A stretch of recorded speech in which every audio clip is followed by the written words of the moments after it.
Ziggy X. They got one more problem with you, girl. Hey. Hey, baby, even though I hate you, I wanna love you, I want you. Right, so can you introduce yourself a little bit and the school that you are studying? My name is Trà Trần and I'm 18 years old. This is my second year in Puget Community College, and we called it SBSCC for really. My major is communication, and I'm going to transfer to university next year. My desire in university is UW with Word and CIU.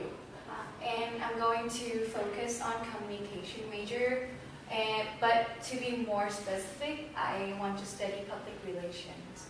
Wonderful.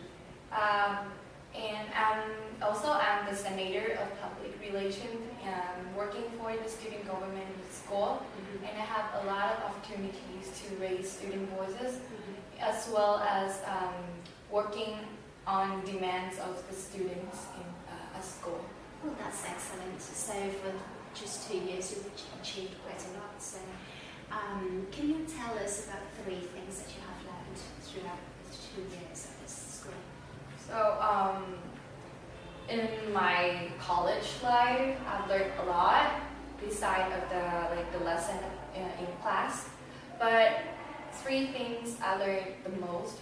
First is the rationing. I now know how to go to the supermarket, cook for myself, and then split it into different zip bag, put it on the freeze, and then I can save the time on final weeks. So I'm not gonna waste any time on cooking on that week or so. The second one, it's how I manage my money. Because when I was in Vietnam, I spent a lot of money, and I waste a lot of money in cosmetic or just clothes, and it's really unnecessary.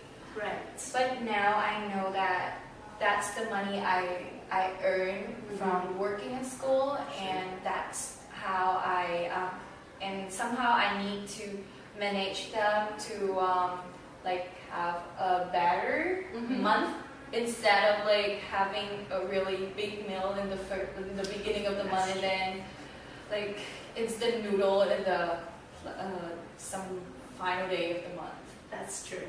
And finally, it's English. I improved my English a lot when I go out and study.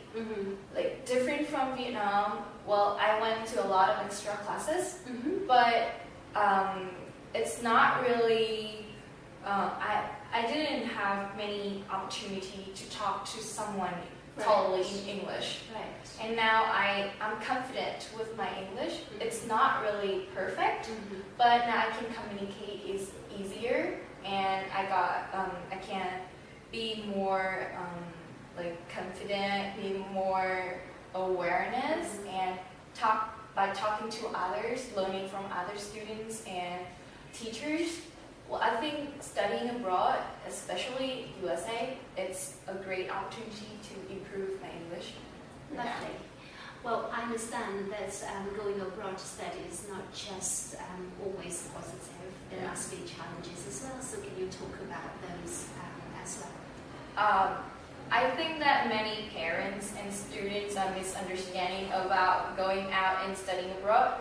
So you have to be aware you are going out to study, not going out to travel.